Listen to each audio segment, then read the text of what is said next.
Alright guys, welcome back. You're watching the RhythmX RSL 3. I'm Yo and Todd Merlo, and well, it's been a really nice day of games. Definitely check out the VODs from the previous games. If you have missed those, we had some pretty cool play from a lot of players, especially Lucifron against Baby Knight was my favorite series of the day so far. A great move was used on Entomb Valley. You guys definitely need to check out this VOD if you can. And in our final series of the day, we have BratOK up against VortiX. The score is currently 1-1. The winner of this match will advance on to the next round. I will be showing the brackets later on to show you guys who these guys might be facing and in what round it will be. We had a quick barrack made here by BratOK, who started at the bottom right hand position of Ohana. His opponent VortiX starting in the top left position. He's gonna go for the drone scout in this game. I think this should be the standard hatch first at 15 followed by pull 17. This seems to be the VortiX build so far that I've seen him use every time against Terran. And BratOK last game, he opened for 2 barracks. He tried to put some pressure on, and this did not go his way at all. It was a disastrous opener for him. VortiX pulled very far ahead in economy and in army, and there was no way BratOK could come back. VortiX not really letting go of his advantage ever. A pull is going to go down at 16, actually not 17. BratOK behind this should be expanding this time. And well, the drone is going to head home. Having been able to scout everything so far, it's actually going to try to block a little bit here the expansion of BratOK. And yeah, that's a nice thing to do. From VortiX, the Marine is going to come out now. And this drone is going to have to pull back. Sorry, turning the sound back on. BratOK's SCV, I like the timing on this. I mean, he always comes on time, like before there is a queen, before there is anything that can basically apply a threat to this one SCV, so you can always see whether there is a gas or not. In this game, VortiX actually not choosing to open with a gas here, and I wouldn't be surprised if he goes for this queen heavy style and a lot of drones before adding on gases here on this map. I think he's pretty good on this map, it seems. I've seen a bunch of Zergs. Oh, BratOK. Dual gas being made here. We are gonna have his factory follow-up, maybe even a starport. I don't think I've ever seen BratOK like not open with like very quick bunch of Hellions into, a lot of the time it's bio, but I think he can play mech as well. But he always seems to want to just get a bunch of Hellions, do a bit of scouting, get a third command center, and then just mostly play bio, try to rely on his medivacs to make something happen. VortiX right now droning up quite a bit. He's adding on 2 more queens. He might start creep threading soon here. I guess when those queens do come out, he wants to inject until then. And well, Overlords very well placed here all around his base. He's only scouted with 1 Overlord actually. This is a bit weird. Usually you send at least a second one around here to see maybe a medivac leave the base or something like that, but in this game he chose not to do so. And he's gonna add his first 2 gases here in his main this time. We have 25 drones to the 21 SCVs of BratOK. He's up to 4 queens. He's not gonna add on any more. 4 is enough. He's satisfied with 4. Gonna start creep spreading. And those Hellions just started. We have a tech lab barracks and finally the starport. So I'm not sure how good this is. I mean, against many queens opener, just because VortiX, he could maybe scout. Oh, actually this is gonna be close. Sending his Overlord now in. He has to see the starports if he wants to be able to counter. The barracks is lifted. He tries to hide the starport, but VortiX does see it. And I think this is pretty good for VortiX to have been able to see this. He can just take very quickly here and maybe get an Overseer to make sure no Banshee messes with him, or just get Spores. He has made no Evolution Chambers so far, so there we go, he takes. And because of this happening, BratOK is anticipating that VortiX will be ready for a Banshee, so he goes for the medivac. And I think he's gonna go for maybe an elevator or maybe a Hellion drop in the main, because he knows that VortiX will wall here, and also he has a bunch of queens ready to attack and transfuse. Yeah, I would not be surprised here if this is a Hellion drop. BratOK doing a very good job. He cleared both of the Zenlaga towers here. He might even clean some of those Okay, actually just one Cryptomore here. And well, VortiX, you can see he has no vision right now. He just has the Ling here. He's taking his turn. He's not even trying to clean up those destructible rocks here. Thanks to those overlords, he's going to be able to spot this Medivac. Let's see how he reacts. He has no units actually. He doesn't even have like any Zerglings or anything. He's not making units. Okay, 6 Zerglings have started, but I mean the barbecue is starting now for BratOK. He's only killed 3 drones so far. He's gonna have to move in. Oh, those are bunched up right now. They get a good surround on those aliens.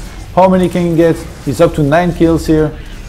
It looks like he's only gonna go up to 9 kills. Okay, 10. This one is gonna survive with 1 HP. You lucky bastard. And nicely done here by BratOK, getting a grand total of 10 kills on those drones, which is gonna bring him to 36 SCVs to the 38 drones of his opponent. VortiX already remaking 6 drones. He should be starting to work on those destructible rocks, I feel.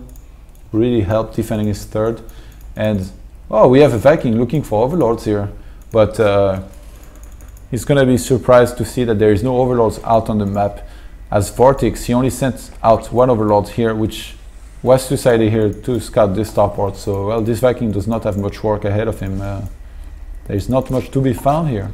He might be able to get this one or this one, but I mean, VortiX could just defend with queens here. In the meantime, BratOK, 3 barracks, 1 factory, straight mark here, 1-1 is on the way. He already made the 3rd command center, so he's just gonna start adding on more barracks now. He's being very careful not to be supply blocked. He's always making supply depots on time, 2 or 3 of them if he has to. And VortiX is actually playing roaches this game. He's upgrading missile attack upgrade. We don't have an infestation pit yet, but I wouldn't be surprised if he, okay, now as I say that it goes down, I would have been very surprised to see Hydralisks here. VortiX trying to do a remake of Stefano versus Gonzi. And those roaches are gonna go around. BratOK, he's not seeing them right now. Oh, he's trying to scan to get rid of those Cryptomores. Some roaches are coming to say no to him. He's gonna manually target the Cryptomore and pick up and leave here, but those roaches, oh, actually, there's a big army here of BratOK. I guess not as big as all of those roaches, but 1-1 upgrade for those roaches. Oh, actually, there is a gap in his wall here. Those roaches are gonna stream in now and snipe everything. BratOK is pulling the SCVs. He's losing a lot right now, but so is VortiX. The SCV count is falling rapidly. At least 16 SCVs were killed. VortiX is killing everything right now. It looks like he's going to be able to end the game here. Maybe. He keeps on pressing through. The next tank dies. We didn't have siege. Actually, he had siege, but he wasn't ready for this attack. Oh my god, that was so good by VortiX to basically go by this left side here. VortiX did not... I mean, he didn't try to go up front and make this a fair fight. He just went around, tried to surprise his opponent, and this totally worked out for him. And he's gonna take the lead with 2-1 in this series. So well played here by VortiX, guys. We might have a final game of this series in the next game, or we might go to a 5th game. We're gonna find out after the break.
Motherfucking big fat bass.